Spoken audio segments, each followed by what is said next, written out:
दोस्तों स्टडी 91 के online show में आप सभी का बहुत बहुत स्वागत है। दोस्तों रात को 10 बजे चलने वाले इस ऑनलाइन शो में आज हम चर्चा करने वाले हैं राष्ट्रीय स्वयंसेवक संघ के बारे में, जिसे हम और आप आरएसएस के नाम से जानते हैं। तो आरएसएस के बारे में जानना ज़रूरी क्यों है दोस्तों? वजह यह है कि डेली जो हम चर्चाएं करते हैं ये अलग अलग टॉपिक पर करते हैं और ऐसे विषय जहां पर सबसे ज़्यादा कंट्रोवर्सी होती है, लोगों को अपने सवालों के जवाब नहीं मिलते हैं, ऐसे में हम कुछ वीडियोज़ बनाकर आपके सवालों को ढूंढने में, उसका जवाब ढूंढने में आपकी मदद करना चाहते हैं। ठीक है, तो आपके मन में जो सवाल है दोस्तों, ये कश्मीर विलय को लेकर शायद लोगों को पता भी ना हो, लेकिन मैं आपको बताना चाहूँगा कश्मीर विलय में आरएसएस का क्या योगदान था। ठीक है, अगर आरएसएस न होता तो संभवतः राजा हरि सिंह कश्मीर का विलय भारत में नहीं करते और आज भारत के नक्शे का स्वरूप ही कुछ अलग होता। ठीक है, इसी तरह से भारत चीन युद्ध और भारत पाकिस्तान युद्ध में भी आरएसएस के लोगों ने अपनी बहुत सहायता दिया है, बहुत योगदान दिया है। तो किस प्रकार योगदान दिया है वो भी आज हम चर्चा करेंगे। बहुत सारे लोगों के मन में सवाल आ सकता है कि सर ये सारी बातें झूठ हैं, कल्पना है, केवल बनावटी बातें। दोस्तों अगर बनावटी बातें हैं तो मैं आपको बताना ये भी चाहूंगा कि नेहरू ने राष्ट्रीय स्वयंसेवक संघ के स्वयंसेवकों को न्योता दिया था, वो भी 26 जनवरी को होने वाले गणतंत्र दिवस के परेड में। जी हाँ दोस्तों, और बाकायदा बैंड के साथ लोगों ने अपना हिस्सा लिया था। और ये न्यूज़पेपर में दोस्तों अगले दिन की जो तस्वीर है ये आप देख पा रहे होंगे, यानी ये बातें झूठ नहीं है, काल्पनिक नहीं है। ठीक है, हो सकता हो कि बहुत सारे लोग दोस्तों उनकी विचारधारा अलग होती है, लोग नहीं जानना चाहते। ठीक है, जैसे लोग क्या करते हैं, जिस पार्टी से जुड़े होते हैं वो उन्हीं के बारे में सुनना चाहते हैं, उससे विपरीत जाकर चीज़ों को सुनना नहीं चाहते हैं। मैं आपको बताना चाहूँगा दोस्तों, हमें और आपको न्यूट्रल रह के पहले सबके बारे में जानना चाहिए, फिर दोस्तों अपने विचारों के हिसाब से किसी एक के साथ, दो के साथ फिर जाके जुड़ना चाहिए। ठीक है, हो सकता है कि आपके और हमारे विचार अलग अलग हों, लेकिन इस मामले में एक होने चाहिए कि सबसे पहले किसी के ऊपर उंगली उठाने से पहले उसके बारे में जान लें तो ज़्यादा बेहतर होगा। और भी ऐसे कई सारे सवाल हैं जिनका जवाब आज आपको इस क्लास में मिलने वाला है और बहुत ही बेहतर ढंग से। ठीक है, चलिए ये टॉपिक पढ़ना क्यों इंपॉर्टेंट है दोस्तों, तो मैं आपको बताना चाहूँगा। स्वयंसेवक किसे कहा जाता है? तो जो राष्ट्रीय स्वयंसेवक संघ है उसके जो सदस्य होते हैं उन्हें ही स्वयंसेवक कहा जाता है। और दोस्तों पहले स्वयंसेवक प्रधानमंत्री जो भारत में चुने गए वो थे दोस्तों अटल बिहारी वाजपेयी। उसके बाद दोस्तों आजकल ऐसा कोई भी बच्चा नहीं होगा जो नरेंद्र मोदी जी के बारे में नहीं जानता होगा। तो मैं आपको बताना चाहूँगा दोस्तों, नरेंद्र मोदी जी भी स्वयंसेवक रह चुके हैं। इसके अलावा दोस्तों भारत के पहले ये राष्ट्रपति थे दोस्तों रामनाथ कोविंद जी, वो पहले किस मामले में दोस्तों, तो याद रखेगा पहले वो जो थे ये स्वयंसेवक से आने वाले दोस्तों पहले राष्ट्रपति थे। इसके पहले कोई भी स्वयंसेवक इस राष्ट्रपति के पद पर नहीं पहुंचा था, ये मैं आपको बताना चाहता हूं। ठीक है, और सबसे पहले दोस्तों 80 राष्ट्रपति भी रह चुके हैं। इसके अलावा दोस्तों आप वेंकैया नायडू जी का नाम जानते होंगे, ये दोस्तों उपराष्ट्रपति थे, यह भी दोस्तों हमारे संघ के स्वयंसेवक रह चुके हैं। तो इसलिए दोस्तों ये टॉपिक पढ़ना और भी इंपॉर्टेंट है। केवल इतनी हस्तियां नहीं दोस्तों, हस्तियों का यहाँ पर लिस्ट बहुत ज्यादा है। आपने अमित शाह जी को देखा ही होगा, सुना होगा, ये वर्तमान में भारत के गृह मंत्री हैं, यह भी दोस्तों स्वयंसेवक रह चुके हैं। यहाँ दोस्तों नितिन गडकरी जी हैं, जिसकी वजह से दोस्तों केंद्र सरकार का एकमात्र विभाग जो हर व्यक्ति के जमान पर है, जिसका कार्य हर व्यक्ति देख रहा है। ठीक है, ये दोस्तों जो सड़क और राजमार्ग मंत्रालय दोस्तों उसके ये मंत्री हैं वर्तमान में। ठीक है, तो दोस्तों आप देख रहे हैं सड़कें पूरे भारत में लगभग हर जगह बन रही हैं और उसके लिए दोस्तों सबसे बेहतरीन जो व्यक्ति हैं वो कौन है? नितिन गडकरी जी। यहाँ पर रक्षा मंत्री दोस्तों राजनाथ सिंह जी की बात कर लेते हैं, मुरली मनोहर जोशी जी की बात कर लें दोस्तों, ये सभी लोग स्वयंसेवक रह चुके हैं। उसी तरह से दोस्तों हो सकता है राम माधव जी के बारे में आपको ना पता हो, ये दोस्तों भाजपा के, भारतीय जनता पार्टी के महासचिव हैं। ठीक है, इनका नाम राम माधव है, इनका भी संबंध दोस्तों पुराने समय से ही संघ से जुड़ा है। इसी तरह से दोस्तों इनका चेहरा हमें और आपको नहीं भूलना चाहिए, गोवा के मुख्यमंत्री थे और दोस्तों भारत के रक्षा मंत्री भी थे। ठीक है, मनोहर पार्कर जी। जी हाँ दोस्तों, मनोहर पार्कर जी भी दोस्तों संघ के सदस्य रह चुके हैं। ये चेहरा शायद आप लोग न पहचानते हो तो दोस्तों गुजरात के पूर्व मुख्यमंत्री थे विजय रूपानी जी, यह भी दोस्तों हैं। इसी तरह महाराष्ट्र के पूर्व मुख्यमंत्री दोस्तों देवेंद्र फडणवीस जी। ये जो सारे चेहरे हैं, ठीक है, राजनीतिक चेहरे, ये सभी के सभी चेहरे स्वयंसेवकों के हैं। ठीक है, संघ से जुड़े हैं। इसी वजह से दोस्तों कुछ बातें हम संघ के बारे में कर लें तो ज्यादा बेहतर होगा। ठीक है, इससे आपको एक विचार समझ में आएगा कि एक्चुअली में जो लोग हैं, आज देखिए ना, संघ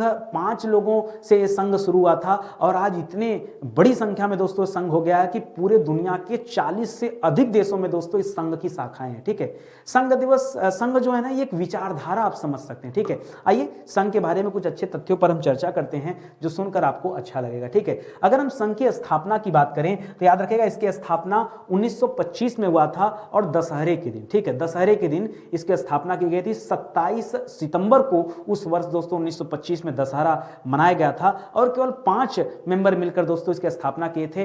नागपुर में एक स्थान है जिसे हम कहते हैं दोस्तों मोहिता का बाड़ा, मोहिते के बाड़े, ठीक है, इस नाम से जाना जाता है। उसी स्थान पर दोस्तों इस संघ की आधारशिला रखी गई जिसे हम राष्ट्रीय स्वयंसेवक संघ का नाम देते हैं। लेकिन दोस्तों जब इस संघ को बनाया गया ना उस समय इसे राष्ट्रीय स्वयंसेवक संघ का नाम नहीं दिया गया, ठीक है। बाद में दोस्तों धीरे धीरे इस संघ से और भी लोग जुड़े और महान लोग जुड़े जो इसके शुरुआत के संस्थापक कहा जाते हैं। इसके स्थापना की बात करें दोस्तों तो डॉक्टर केशवराव बलिराम हेडगेवार जी ने दोस्तों इसकी स्थापना किया है। बाद में इसमें अन्य सदस्य जुड़ गए जिसमें हम विश्वनाथ केलकर जी की बात करते हैं, भावजी कावरे की बात करते हैं, अन्ना साहनी की बात करते हैं, बालाजी हुद्दार की बात करते हैं, बापूराव भेदी की बात करते हैं, ठीक है। ये कुछ प्रमुख लोग थे दोस्तों जिन्होंने शुरुआती समय में संघ को आगे बढ़ाने का काम किया, ठीक है। अच्छा, शुरुआत में दोस्तों संघ का नाम क्या रखा जाए, इस नाम को लेकर एक चर्चा हुई, एक बैठक हुई। उस मीटिंग में लोगों ने वोट दिया। वोट देने के बाद दोस्तों राष्ट्रीय स्वयंसेवक संघ इस नाम का चुनाव हुआ है। उसके पहले 3 नाम रखे गए थे कि क्या इस संघ का नाम राष्ट्रीय स्वयंसेवक संघ रखा जाए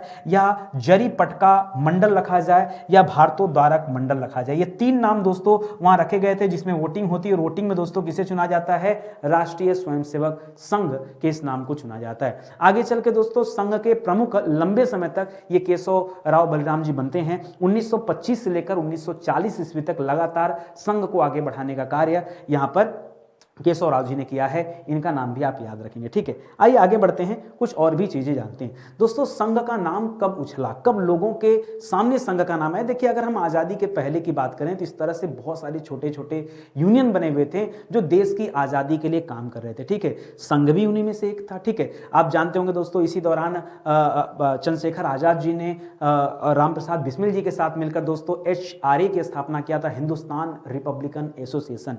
संघ की स्थापना के कुछ दिनों बाद दोस्तों HSRA बनाया गया जिसे भगत सिंह जी ने बनाया, जिसका नाम था दोस्तों हिंदुस्तान सोशलिस्ट रिपब्लिकन और ऑर्गेनाइजेशन, ठीक है। तो आप ये भी सुने होंगे दोस्तों। तो इस तरह एसोसिएशन, ठीक है, ये नाम रखा गया HSRA, ठीक है। तो याद रखेंगे इस तरह से तमाम ऐसे संगठन थे जो देश की आजादी के लिए कार्य कर रहे थे। उन्हीं में से RSS भी एक था, राष्ट्रीय स्वयंसेवक संघ भी एक था। लेकिन दोस्तों पहली बार ये नाम कब उछलकर सामने आया तो दोस्तों उस समय आजादी का समय चल रहा था, महात्मा गांधी जी की हत्या हुई। लेकिन उसके पहले 1947 ईस्वी में जब देश आजाद हुआ था उस समय की घटना के बारे में बता देता हूं, ठीक है।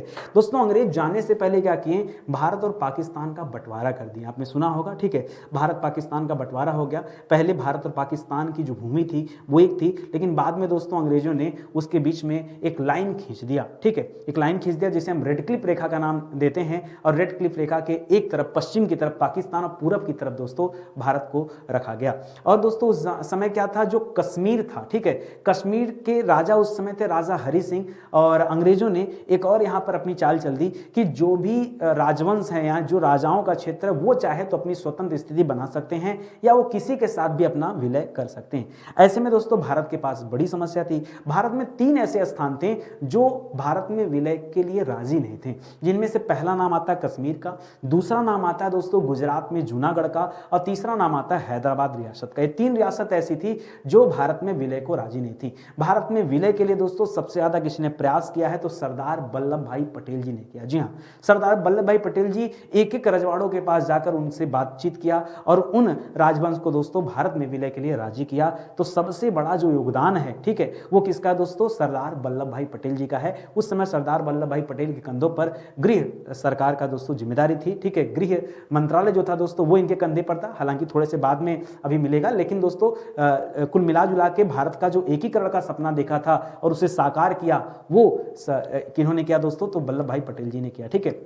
मैं आपको गुजरात और गुजरात के जूनागढ़ और हैदराबाद की बातें बाद में करेंगे, पहले हम कश्मीर पर आते हैं, ठीक है। कश्मीर के राजा थे दोस्तों हरि सिंह। हरि सिंह से दोस्तों मीटिंग हुई, लेकिन हरि सिंह भारत में विलय के लिए राजी नहीं थे, ठीक है। ऐसे में दोस्तों एक ही ऑप्शन था, गुरुजी। जी हाँ दोस्तों, संघ के जो दूसरे नंबर के सर संघ चालक बने वो थे गुरुजी दोस्तों। गुरुजी बहुत ही इस मामले में निपुण व्यक्ति थे। सरदार वल्लभ भाई पटेल जी ने गुरुजी को दोस्तों सरकारी विमान से कश्मीर भेजा कि आप जाइए राजा हरि सिंह को समझाइए और कश्मीर का विलय किसी भी तरह भारत में कराइए, ये आपकी जिम्मेदारी है और गुरुजी ने इसे बखूबी निभाया। मैं आपसे कह सकता हूं दावे के साथ कि अगर गुरुजी नहीं होते तो संभवतः कश्मीर जो आज हम अपना अभिन्न अंग मानते हैं, वो कश्मीर संभवतः उस समय अलग हो गया होता या कुछ और आज हम भारत के नक्शे को देखते हैं तो जो भारत का मुकुट है दोस्तों वो एक तरह से छिन जाता। फिर से मैं कह रहा हूं दोस्तों, पहले आप जानिए, पहले आप इतिहास पढ़िए, लोगों के बारे में जानिए, फिर हम अंगुली उठाने का काम बाद में करेंगे। ठीक है, इतनी बात समझ में आई। तो हरि सिंह को मनाने का कार्य किसने किया दोस्तों? यहाँ पर जो इमेज देख रहे हैं वल्लभ भाई पटेल जी हैं, इन्होंने भेजा गुरुजी को। गुरुजी दोस्तों 17 अक्टूबर 1947 को गए हुए थे दोस्तों मनाने के लिए हरि सिंह को। ठीक है, यह उनकी ऐतिहासिक यात्रा थी और एक तरह से विजय यात्रा भी थी। ठीक है, तो इस तरह से दोस्तों क्या हुआ, यहाँ पर हरि सिंह जी मान गए और जो है विलय हो गया कश्मीर का भारत में। चलिए, कुल मामला ठीक ठाक चल रहा था दोस्तों। आज़ादी के कुछ दिनों बाद दोस्तों संविधान बनने की प्रक्रिया स्टार्ट हुई। उसी के बाद दोस्तों महात्मा गांधी जी की हत्या हो जाती। महात्मा गांधी की हत्या होते ही पूरे देश में सनसनी फैल जाती। भाई, महात्मा गांधी जी जिन्हें हम राष्ट्रपिता के रूप में जानते हैं, ठीक है, उन्हें मारने वाला आखिर कौन है? तो उन्हें मारने वाला एक व्यक्ति था जिनका नाम था नाथूराम गोडसे। सवाल ये उठ के खड़ा हो गया कि नाथूराम गोडसे आरएसएस के मेंबर थे, इस वजह से दोस्तों आरएसएस का नाम भी उछलकर सामने आ गया। आरएसएस का नाम सामने ही आते ही आरएसएस पर प्रतिबंध लगा दिया गया। ठीक है, आरएसएस को बुरी तरह से बैन करने की मांग की गई, लेकिन यहां पर सरदार वल्लभ भाई पटेल जी ने बड़ी सूझबूझ के साथ यह निर्णय लिया कि नहीं, जब तक दोष साबित नहीं हो जाता तब तक इस पर जो है बैन लगाना ये गलत बात है। इसके लिए एक कमेटी बनाई जाए और पहले इसे साबित किया जाए। बाद में दोस्तों उस कमेटी ने जब जांच पड़ताल किया तो पता ये चला कि नाथूराम गोडसे 1930 ईस्वी में आरएसएस के मेंबर थे, लेकिन उसके बाद उन्होंने अपनी सदस्यता त्याग दी थी। दोस्तों, अगर पूछा जाए, आपके सामने सवाल आए कि नाथूराम गोडसे क्या आरएसएस के सदस्य थे, तो आप कह सकते हैं कि जी हां थे, किंतु 1930 में उन्होंने सदस्यता जो है त्याग दिया था। जबकि महात्मा गांधी जी का जो निधन हुआ, जो हत्या की गई दोस्तों, वो 30 जनवरी 1948 को हत्या हुई है। ठीक है, 30 जनवरी 1948 को हत्या हुई है। जबकि अब सोचिए 18 साल पहले ही आरएसएस की सदस्यता त्याग दिए थे नाथूराम गोडसे, तो फिर संबंध किस बात का? और दोस्तों कई जगह मैंने ये भी पढ़ा कि उनका संबंध तो कांग्रेस से भी था। तो क्या कांग्रेस के लोगों ने हत्या करा? नहीं। देखिए, शुरुआती समय में हो सकता है कि व्यक्ति अलग अलग पार्टी से जुड़ा हो, लेकिन दोस्तों बाद के समय में तुलना किया जाता है कि क्या उस पार्टी से जुड़ा था, तो नाथूराम गोडसे ना तो कांग्रेस से जुड़े थे और ना ही आरएसएस से जुड़े थे। ये तथ्य भी आप ध्यान में रखेंगे जब उन्होंने क्या किया, जब उन्होंने महात्मा गांधी की हत्या किया। मैं उस समय की बात कर रहा हूं। ठीक है, तो ये वाला तथ्य भी आप याद रखेंगे। कुल मिला जुला के दोस्तों बैन नहीं लगाया गया और दोस्तों बाकायदा जांच पड़ताल किया गया। उस दौरान गुरुजी को गिरफ्तार करके रखा गया, बंदी बनाकर रखा गया। जी हां दोस्तों, एक गुरुजी हैं, इनका पूरा नाम है माधव सदाशिवराव गोलवलकर। ठीक है, इन्हें हम गुरुजी के नाम से जानते थे। और 1940 में केशव राव बलराम हेडगेवार जी जब जो है सरसंघचालक से मुक्त होते हैं उस पद से, तो गुरुजी दोस्तों दूसरे नंबर के सरसंघचालक बनते हैं। और 1973 तक दोस्तों इस संघ को आगे बढ़ाने का कार्य इन गुरुजी ही ने किया है। ठीक है, इस तथ्य को भी आप याद रखेंगे। 18 महीने तक जांच पड़ताल चलती रही। उसके बाद दोस्तों जांच में जब निर्दोष पाया गया तो आरएसएस को मुक्त कर दिया गया, उस पर से प्रतिबंध जो है वो हटा लिया गया। तो कुल मिला जुला के बात सामने आई ना कि आरएसएस के लोग या उसके स्वयंसेवक इसमें शामिल नहीं थे। ठीक है, तो जो एक अच्छाई हमने पढ़ा दोस्तों, वो पढ़ा राजा हरि सिंह के बारे में, वो तथ्य भी आप याद रखेंगे। ठीक है, इसी तरह से दोस्तों संघ ने किस प्रकार दादरा नगर हवेली और गोवा को मुक्त कराया, जरा उसके बारे में चर्चा करते हैं। सर, दादरा नगर हवेली तो केंद्र शासित प्रदेश है। हाँ, हम उसी केंद्र शासित प्रदेश की बात कर रहे हैं। ठीक है, अभी तो दमन दीव दादरा नगर हवेली दोनों को एक कर दिया गया, लेकिन शुरुआत में दोस्तों दोनों अलग अलग केंद्र शासित प्रदेश थे और यहाँ पर दोस्तों पुर्तगालियों का राज था। ठीक है, भारत को अंग्रेजों से आज़ादी तो मिल गई, लेकिन पुर्तगाली अभी भी अपनी पैठ बनाकर बैठे थे। इस वजह से दोस्तों संघ के लोगों ने यह पहला कदम उठाया और 21 जुलाई 1954 को इन्होंने दादरा को पुर्तगालियों से मुक्त कराया। क्या कराया दोस्तों? दादरा को पुर्तगालियों से मुक्त कराया। आगे चल के दोस्तों 28 जनवरी को, एक सप्ताह बाद ही, नरोली पास में जगह था और फिपारिया ये भी एक जगह था, उसे भी मुक्त कराया। उसके बाद दोस्तों जो आगे चल के सिलवासा को राजधानी बनाया गया दादरा नगर हवेली की, उस सिलवासा को भी मुक्त कराया किसने? आरएसएस के लोगों ने। ठीक है, यानी स्वयंसेवकों ने देश की आजादी के बाद भी लड़ाई लड़ी और लड़ाई लड़के जो छिटपुट राज्य स्थानों पर अलग अलग लोग अपना शासन कर रहे थे, पैठ बनाकर बैठे थे, उन्हें भी आजाद कराने में दोस्तों किसकी महत्वपूर्ण भूमिका रही? तो स्वयंसेवकों की महत्वपूर्ण भूमिका रही। संघ के स्वयंसेवक स्वयंसेवकों ने 2 अगस्त 1954 को सुबह में पुर्तगालियों का झंडा हटा करके भारत का तिरंगा दोस्तों फहराया। और उसके लिए दोस्तों कुछ पुरानी इमेज भी है, आप यहाँ पर देख पा रहे होंगे दोस्तों, ठीक है। ये पुर्तगालियों का झंडा उतार कर यहाँ भारत का झंडा फहराया गया। ये किसके सहयोग से हुआ? तो ऐसा नहीं कि केवल संघ के लोग वहां पे थे, वहां की आम जनता पहले से आंदोलन कर रही थी, उसमें दोस्तों सहयोग दिया किसने? संघ के लोगों ने, ठीक है। इसी तरह से दोस्तों 1955 में एक गोवा मुक्ति मोर्चा चल रहा था, ठीक है। गोवा के लोग लगातार संघर्ष कर रहे थे आजादी के लिए, लेकिन उन्हें आजादी नहीं मिल रही थी। उस दौरान दोस्तों संघ के लोगों ने वहां भी हिस्सा लिया और उस आंदोलन को और ज्यादा मजबूत बनाया। इस दौरान दोस्तों एक व्यक्ति थे जिनका नाम है जगन्नाथ राव जोशी। यहाँ दोस्तों जगन्नाथ राव जोशी ने सबसे पहले नेहरू जी के साथ दोस्तों वार्तालाप करने की कोशिश की कि आप आइए गोवा में सशस्त्र हस्तक्षेप करिए, लेकिन दोस्तों नेहरू जी ने इंकार कर दिया। इंकार करने के बाद संघ के लोगों ने वहां जाकर खुद हस्तक्षेप किया। जब हालत बिगड़ गई तब सेना भेजी गई, और जब सेना भेजी गई तो गोवा को आजादी मिली। अगर ये सेना नहीं भेजी जाती दोस्तों तो 1961 में जो गोवा को आजादी मिली है वो आजादी नहीं मिलती। हालांकि आजादी की कीमत भी चुकानी पड़ी और संघ के सदस्यों को 10 साल की सजा सुनाई गई, जिसमें दोस्तों जगन्नाथ राव जोशी जी भी शामिल थे। ये जो इमेज आप देख रहे हैं दोस्तों जगन्नाथ राव जोशी जी का है, ठीक है, जिनका बहुत बड़ा योगदान था गोवा की आजादी में। जी हाँ दोस्तों, तो याद रखेंगे दोस्तों, ये तथ्य भी आपके लिए इंपॉर्टेंट है। 10 साल की सजा सुनाई गई। आइए हम उस मोड़ पर अब पहुंच चुके हैं जब नेहरू को न्योता देना पड़ा, ठीक है। वैसे दोस्तों शुरुआत से नेहरू जी जो थे वो आरएसएस के हमेशा विरोध में खड़े रहते थे, क्योंकि दोस्तों मुद्दा यह था ना कि कांग्रेस क्या है, अपने आप में बड़ी पार्टी है। कोई भी बड़ी पार्टी छोटी पार्टी को सपोर्ट नहीं करना चाहती। मैं कह रहा हूं यही चीजें गलत है। हमें अपने से, मान लीजिए कोई बड़ा व्यक्ति है, अगर वो छोटे व्यक्ति को सपोर्ट नहीं करेगा तो कैसे छोटा व्यक्ति आगे बढ़ेगा? तो इसका मतलब अगर आप किसी को दबा रहे हैं तो आप अपने देश के विकास को रोक रहे हैं, ठीक है। आप किसी को दबाइए मत, चाहे व्यक्ति का मामला हो चाहे पार्टी का मामला हो। हमें एक दूसरे को हमेशा आगे बढ़ने की नीयत रखनी चाहिए, किसी को पीछे धकेलने की नीयत नहीं रखनी चाहिए, ठीक है।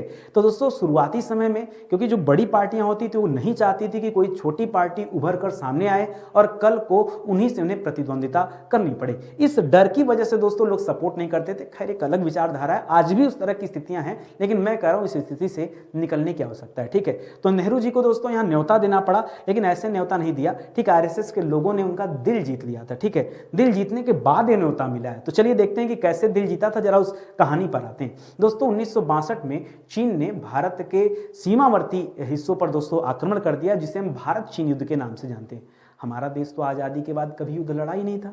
पाकिस्तान से जो बंटवारा हुआ उस दौरान जो युद्ध हुए दोस्तों वो बंटवारे को लेकर युद्ध हुए, लेकिन दोस्तों सामने से फ्रंट टू फ्रंट दोस्तों कभी लड़ाई नहीं हुई थी। 1962 में किसी देश के द्वारा पहली बार हमला किया गया और भारत दोस्तों फ्रंट टू फ्रंट लड़ाई लड़ रहा था, जबकि भारत के पास अभी तक कोई एक्सपीरियंस नहीं था, ठीक है। भारत आजादी के बाद दोस्तों संविधान बनाया। संविधान बनाने के बाद जब देश की स्थिति देखा तो देश में ना तो रोड था, ना तो लाइट बत्ती है, ना किसी के पास पैसे हैं, ना किसी तरह की कोई कंपनी है, ना किसी तरह का कोई मशीन है, ना किसी तरह का कोई उद्योग है, ठीक है। ऐसे में नेहरू जी के सामने एक बहुत बड़ी समस्या थी कैसे भारत के लोगों को लेकर चला जाए, ठीक है। हमने भारत को ले तो लिया, भारत में संविधान बना तो दिया, लेकिन भारत के लोगों को कैसे दिशा दिया जाए, कैसे आगे बढ़ाया जाए, एक बड़ी चुनौती थी, ठीक है। देखिए क्या होता है, आपके पास खूब ढेर सारे पैसे हो जाए तो आप कुछ भी कर सकते हैं। जब आप खाली हाथ होते हैं तब कुछ बना कर दिखाइए, तब समझ में आएगा कि कितना डिफिकल्ट होता है। आज ये देश दोस्तों किसी के हाथ में आ जाए तो सबको पता है दोस्तों, इतना रेवेन्यू देश के पास आ रहा है कि वो जो चाहे वो कर सकता है, देश को ऊपर ले जा सकता है, देश को नीचे भी ला सकता है। जैसा व्यक्ति रहे, जैसा उसकी सोच वैसा व्यवहार वो कर सकता है। लेकिन उस दौर में जो देश अंग्रेजों ने हमें दिया था, क्या दिया था, कितना पैसा था हमारे कोष में, कितना पैसा था, कितनी मिसाइलें हमारे पास थी, कितने तोप हमारे पास थे, कितने सैनिक हमारे पास थे, ठीक है। सब कुछ दोस्तों खाली था। जो पहली पंचवर्षीय योजना बनाएगी, उस पंचवर्षीय योजना में सिर्फ कृषि पर ध्यान दिया गया कि सब लोग खेती करिए और उसी से अपनी रोजी रोटी चलाइए, वही एक ऑप्शन है। जो दूसरी पंचवर्षीय योजना आई दोस्तों, उसे मशीनीकरण का युग कहा जाता है, क्योंकि उस दौरान दोस्तों बहुत सारे उद्योगों की स्थापना की जाती है। और 1962 में हमारे पर हमला हो गया। नेहरू जी करते तो क्या करते, नेहरू जी ने यहां पर सहयोग मांगा, किससे, राष्ट्रीय स्वयंसेवक संघ से, ठीक है। ये दोस्तों पूरे विश्व का, वर्तमान अगर स्थिति देखी जाए तो पूरे विश्व का सबसे बड़ा संगठन है, इससे बड़ा संगठन है ही नहीं, और सबसे ज्यादा देशों में काम करता भी है, ठीक है। उस समय में दोस्तों नेहरू जी को लगा कि हमें किसी एक ऐसे यूनियन की जरूरत है। भाई एक एक आदमी से जाके सहयोग नहीं मांगा जा सकता है ना। देखिए संगठन की आवश्यकता क्यों होती है, जब संगठन से आप सहयोग लेंगे तो संगठन में जुड़े हुए हर व्यक्ति आपके सहयोग के लिए तैयार हो जाएंगे। और उस समय क्या इस तरह का कोई संगठन था, कोई संगठन था ही नहीं।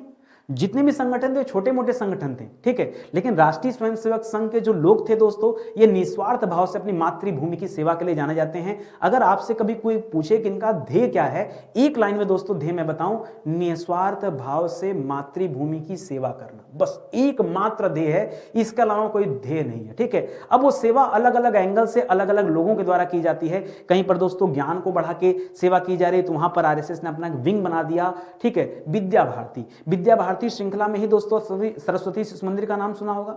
हम आप में से बहुत सारे लोग शिशु मंदिर से पढ़े होंगे, मैं खुद भी दोस्तों शिशु मंदिर से पढ़ा हूं, मेरी लंबी शिक्षा दीक्षा दोस्तों शिशु मंदिर में हुई है। तो इस तरह से दोस्तों विद्या भारती उसका विंग है। इसी तरह से अलग अलग है, सेवा भारती विंग है, किसान संघ यूनियन है, ठीक है। इसी तरह से दोस्तों गंगा की सफाई के लिए यूनियन बना, तमाम ऐसे अलग अलग विंग है और अलग अलग काम हो रहे हैं। इन सभी विंग का एकमात्र उद्देश्य है मातृभूमि की सेवा करना, और अलग अलग तरीके से लोग सेवा कर रहे हैं। तो दोस्तों यहां पर उस यूनियन से सपोर्ट मांगा गया, और दोस्तों आरएसएस के लोगों ने असमपुर के तेजपुर जिले में दोस्तों, जहां पर चीन के रेड गार्ड्स उतर रहे थे, हमले कर रहे थे लगातार, उनको रोकने में भारतीय सेना को मदद किया। भारतीय सेना को सबसे ज्यादा जरूरत उसमें रसद की थी। रसद मतलब खाद्य सामग्री, खाद्य के साथ साथ दोस्तों जो लड़ाई के लिए उपयुक्त चीजें होती उनकी भी जो है जरूरत थी। भाई कितना, अच्छा बताइए, एक सैनिक कितनी गोली लेकर आगे जाएगा, कितना बारूद लेकर जाएगा, तो उसे समय समय पर दोस्तों आपूर्ति भेजना पड़ता था, पीछे से सप्लाई दी जा रही थी, वो सप्लाई करने के लिए लोगों की जरूरत होगी।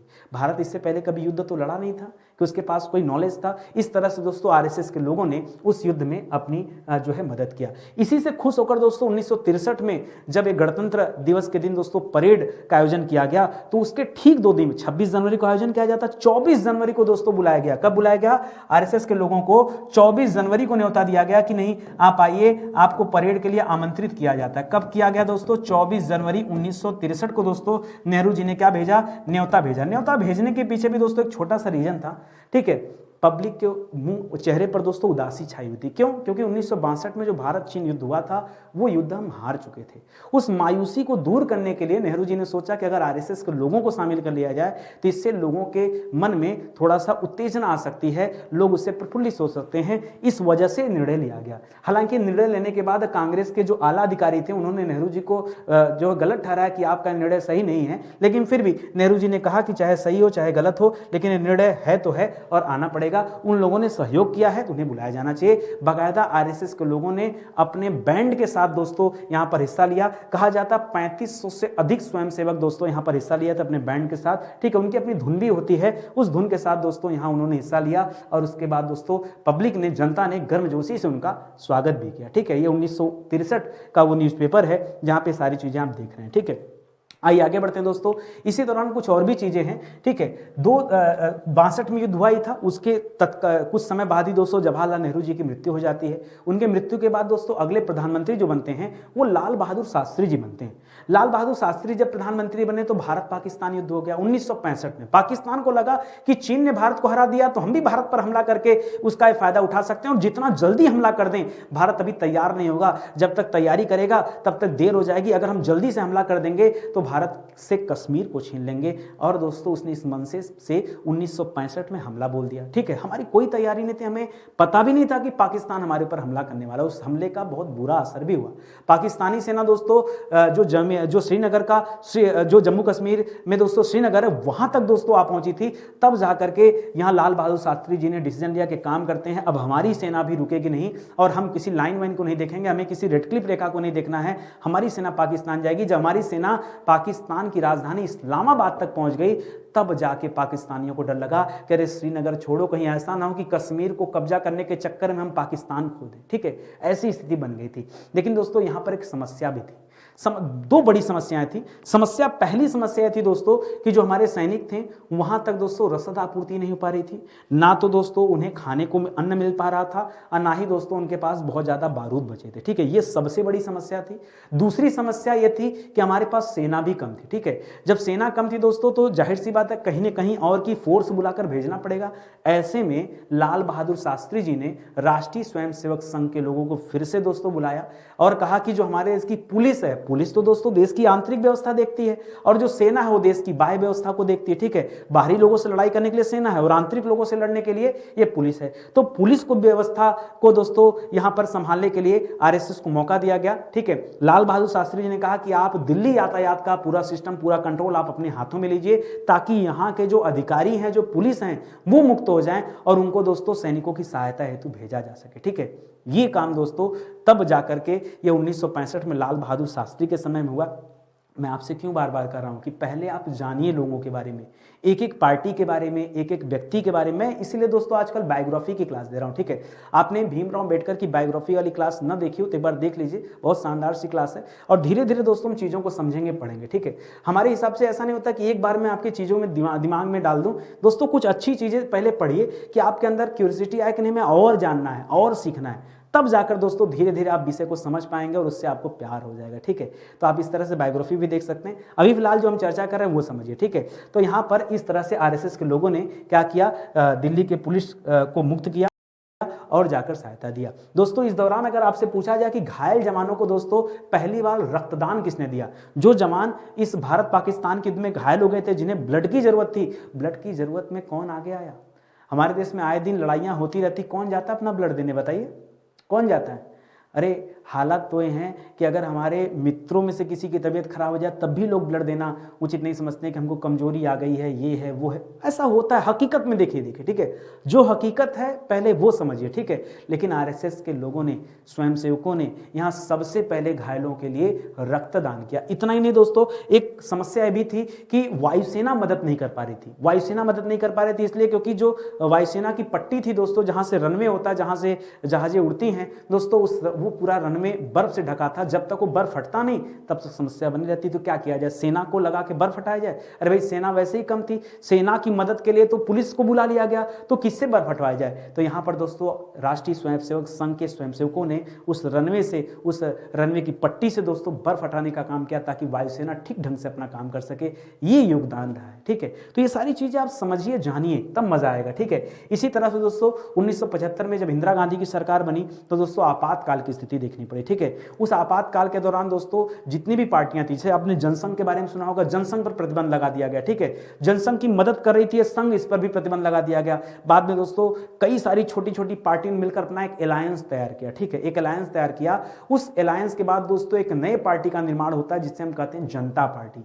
ये जनता पार्टी भारतीय जनता पार्टी से बिल्कुल अलग है। ठीक है, जनता पार्टी का निर्माण होता है। जनता पार्टी दोस्तों चुनाव लड़ती है और दोस्तों देश में पहली गैर कांग्रेसी सरकार बनती है। जब से आज़ादी मिली थी दोस्तों 47 से लेकर 77 तक दोस्तों लगातार कांग्रेस का राज था। तो देश में पहली बार अगर गैर कांग्रेसी सरकार बनी है तो वह सरकार 1977 में बनी है। ठीक है, और ये आप याद रखेंगे। ठीक है, मोरारजी देसाई की अगुवाई में, की अध्यक्षता में दोस्तों सरकार बनी और केंद्र में। बाद में हालांकि 2 साल बाद सरकार गिर भी गई, 1979 में दोस्तों गिर गई, क्योंकि अलग अलग पार्टियों के अलायंस से बना था और पार्टियों के खींचातान के चक्कर में ये सरकार गिर भी जाती है। लेकिन उस दौरान भी संघ ने भूमिगत आंदोलन को दोस्तों अपना बहुत सहयोग दिया था, ये भी आप ध्यान रखें। तो कई ऐसे समय रहे जब संघ का अपना अपना योगदान रहा है। ठीक है, चलिए आगे दोस्तों, अब इतनी बात हम कर ही लिए हैं कि भाई इतने इतने लोग जुड़े हैं, इस तरह से संघ ने काम किया है, तो थोड़ी सी बातें हम संघ के बारे में जान लेते हैं। ठीक है, संघ दोस्तों किसे अपना गुरु मानता है? पहला सवाल, तो संघ किसी को अपना गुरु नहीं मानता, वो इसी भगवा ध्वज के सामने दोस्तों अपना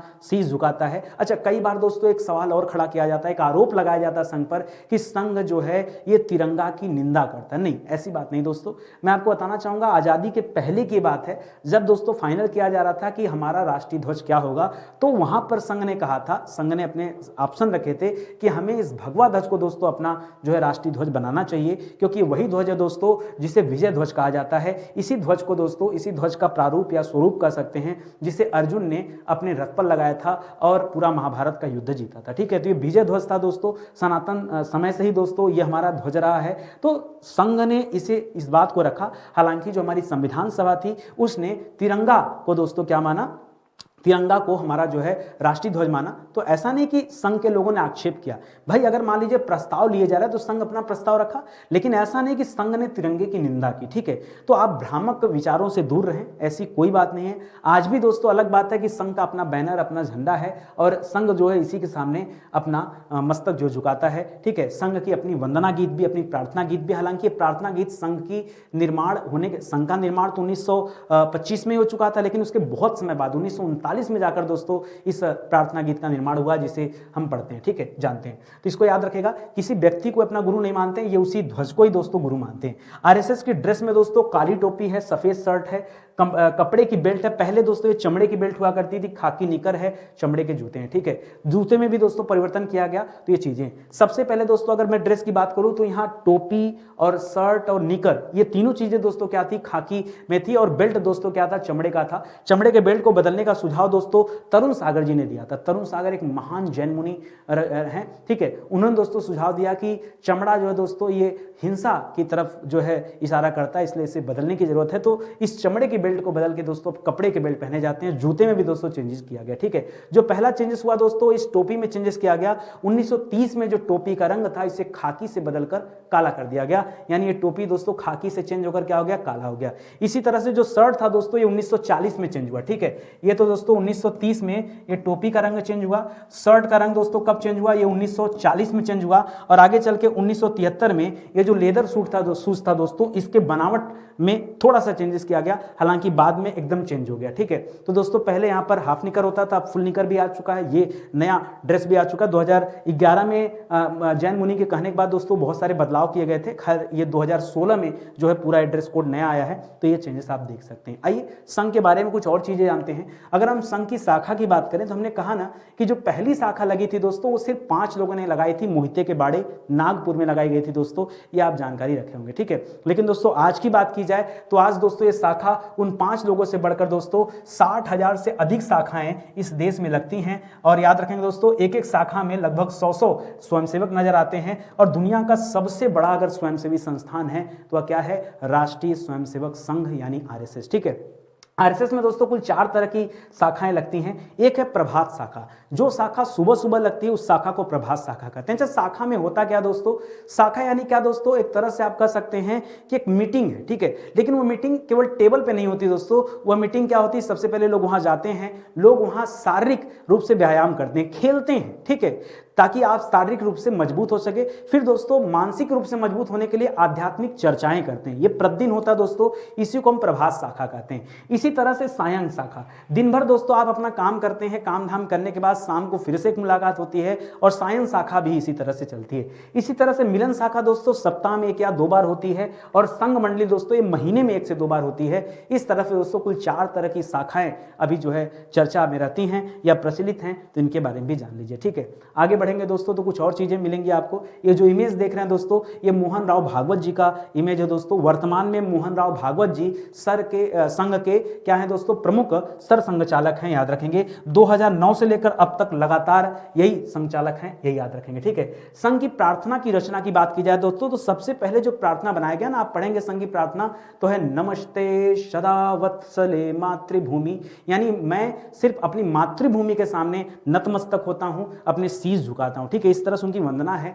शुरुआत में जो वंदना बनाई गई दोस्तों, ये आधी हिंदी भाषा में और आधी मराठी भाषा में बनाई गई। लेकिन ये हुआ कि पूरे देश में दोस्तों एक ही वंदना रहे, ऐसा नहीं कि अलग अलग भाषाओं में वंदना हो, इसलिए इस वंदना को दोस्तों संस्कृत भाषा में अनुवाद कर दिया गया, ठीक है। जो आधा मराठी और आधा हिंदी था उसे क्या कर दिया गया, उसे संस्कृत भाषा में रख दिया गया। केवल अंतिम लाइन भारत माता की जय ये दोस्तों हिंदी में है, बाकी पूरी की पूरी वंदना ये संस्कृत में गाई जाती है। और भारत ही छोड़िए विश्व के 40 देशों में दोस्तों इसी तरह की अलग अलग वंदना, मतलब ये भी वंदना की जाती है। प्लस दोस्तों भारत में जहां जहां भी संघ लगता है 50 से 60,000 शाखाएं जो लगती हैं, ठीक है, संघ की, उन सभी जगहों पर और जहां जहां भी दोस्तों मिलन होता है लोगों का, उन सभी जगह पर दोस्तों इसी तरह की वंदना की जाती है, ठीक है। तो याद रखेंगे दोस्तों आधी मराठी और आधी हिंदी, बाद में इसको संस्कृत में किया गया तब्दील, ठीक है। तो ये भी तथ्य आप याद रखेंगे। ये पहली बार दोस्तों कब गाया गया, तो 1939 में जो नागपुर के पास में दोस्तों सिंधी में एक बैठक हुई थी दोस्तों, उसी सिंधी के बैठक में पहली बार दोस्तों इसे गाया गया था। बाद में दोस्तों इसे जो है अनुवाद कर दिया गया। तो सवाल ये आता है कि जो प्रार्थना थी इसे संस्कृत में अनुवाद किसने किया है, तो भिड़े जी ने किया है, नरहरि नारायण भिड़े। ये पुणे के रहने वाले थे दोस्तों, इन्होंने प्रार्थना को संस्कृत में क्या कर दिया दोस्तों, रूपांतरित किया है, याद रखेंगे। पहली बार जो प्रार्थना थी दोस्तों वो 23 अप्रैल 1940 को पुणे के संघ शिक्षा वर्ग में यादवराव जोशी ने वर्तमान बोली जाने वाली जो लय है उसी लय में दोस्तों गाया था। तो आप कह सकते हैं इसे लय किसने दिया है, तो याद रखेगा यादवराव जोशी जी ने इसे लय दिया है। और जो संस्कृत में अनुवाद किसने किया है, तो नरहरि नारायण भिड़े जी ने इसे अनुवाद किया है। राष्ट्रीय स्वयंसेवक संघ, मैंने आपसे कहा ना कि भारत में नहीं अपितु 40 देशों में दोस्तों ये संघ की शाखाएं लगती हैं, संघ का विस्तार है वहां पर। पहली बार दोस्तों जो शाखा लगी थी भारत के बाहर वो केन्या देश में लगी थी। केन्या में कहां पर दोस्तों, याद रखेगा मोबांसा एक जगह है, मोबांसा में ये पहली बार दोस्तों शाखा लगाई गई थी, ये भी आप याद रखेंगे। ठीक है, चलिए आगे बढ़ते हैं दोस्तों, अगला पॉइंट देखते हैं। कुछ और भी देखिए, शाखा प्रमुख। ठीक है, अच्छा, शाखा प्रमुख बनने के लिए अगर आप चाहते हैं जो शाखा लगता है प्रभात शाखा, सायं शाखा, उस शाखा का अगर आप प्रमुख बनना चाहते हैं तो प्रमुख बनने के लिए दोस्तों सबसे पहले आपको आईटीसी करना पड़ेगा। यह आईटी 7 से 15 दिन के लिए दोस्तों किया जाता है। आईटीसी का मतलब क्या होता है दोस्तों, इंस्ट्रक्टर ट्रेनिंग कैंप। इस इंस्ट्रक्टर ट्रेनिंग कैंप में आपको सिखाया जाता है कि आप किस तरह से शाखा का संचालन करेंगे। ठीक है, शाखा के संचालन के साथ साथ दोस्तों बहुत सारी चीजें आपको सिखाई जाती हैं, जैसे आध्यात्म चर्चाएं होती हैं, लोगों के बारे में जानकारी दी जाती हैं, जो हमारे देश के पूर्व में पुरुष महापुरुष रहे उनके बारे में बताया जाता है, धार्मिक चर्चाएं भी होती हैं, बहुत सारी चीजें होती हैं। इसी तरह से शारीरिक मानसिक रूप से आपको स्ट्रांग बनाया जाता है, ये आईटीसी होता है। इसी तरह से अगर आप संघ का प्रचारक बनना चाहते हैं तो 3 साल तक दोस्तों आपको ओटीसी कैंप ज्वाइन करना पड़ेगा। ओटीसी मतलब होता है ऑफिसर ट्रेनिंग कैंप। ठीक है, अगर आप ऑफिसर ट्रेनिंग कैंप कंप्लीट किए हैं तभी दोस्तों आप संघ के प्रचारक बन सकते हैं। संघ का प्रचारक कौन होता है दोस्तों, तो संघ के प्रचारक जो बनते हैं दोस्तों वो आजीवन अवैवाहिक रहते हैं। ठीक है, अविवाहित रहते दोस्तों, वो कभी विवाह नहीं करते, क्योंकि अगर विवाह करेंगे तो उनके सर दोस्तों बहुत सारे जिम्मेदारियां आएंगी, भाई उनकी पत्नी की जिम्मेदारी, उनके बच्चों की जिम्मेदारी। ऐसे में वो मातृभूमि की तरफ दोस्तों एक निगाह से काम नहीं कर पाएंगे, एक लक्ष्य से काम नहीं कर पाएंगे, इसीलिए दोस्तों ये लोग अविवाहित होते हैं। आपसे कहा जाए कि देश सेवा के लिए आपको अविवाहित रहना है, संभव है? आप बताइए, संभव है? ठीक है, हर किसी के लिए नहीं संभव है। ठीक है, कई बार होता है कुछ लोग कहते हैं कि नहीं सर, क्या विवाहित जीवन में देश की सेवा नहीं की जा सकती है? विवाहित रहकर दोस्तों जो संघ से जुड़ते हैं उन्हें विस्तारक कहा जाता है। क्या कहा जाता है? विस्तारक। इनका काम होता है और नवयुवकों को संघ से जोड़ना, संघ के बारे में बताना, ये इनका काम होता है विस्तारक का। लेकिन जो संघ के प्रचारक होते हैं वो आजीवन अविवाहित ही रहते हैं। विवाहित व्यक्ति संघ का प्रचारक नहीं बन सकता क्योंकि उसके और जिम्मेदारियां होंगी इस वजह से। ठीक है, तो ये सारी बातें भी आप याद रखेंगे। इसी तरह से दोस्तों आरएसएस की विचारधारा से की तर्ज पर दोस्तों एक और संगठन है जिसका नाम है राष्ट्रीय मुस्लिम मंच, मुस्लिम राष्ट्रीय मंच। ठीक है, ये जो मुस्लिम राष्ट्रीय मंच है दोस्तों इसे MRM का नाम देते हैं, मुस्लिम राष्ट्रीय मंच। ठीक है, याद रखेंगे। ये मंच भी दोस्तों जिस तरह से आरएसएस अपनी शाखा लगाती है ना उसी तरह से यह भी अपनी शाखा लगाती है। और ये शाखा दोस्तों प्रत्येक शुक्रवार को फजल की नमाज के बाद दोस्तों किसी सुबह पार्क में जो बढ़िया स्थान हो, जो सार्वजनिक स्थल हो, वहां पर दोस्तों ये शाखा लगाई जाती है। वहां लोग आते हैं, व्यायाम करते हैं, अपना बौद्धिक करते हैं,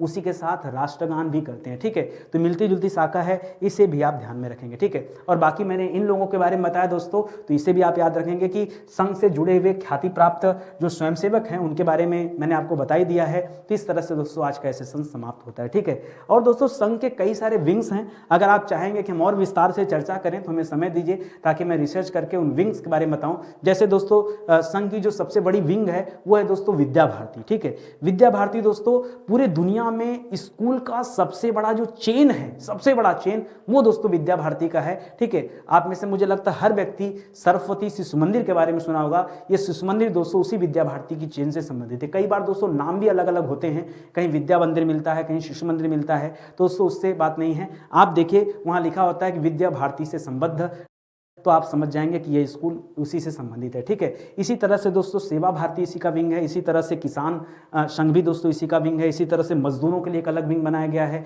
महिलाओं के लिए भी एक अलग विंग बनाया गया है। तो ऐसे अलग अलग विंग में दोस्तों काम कर रहा है संघ।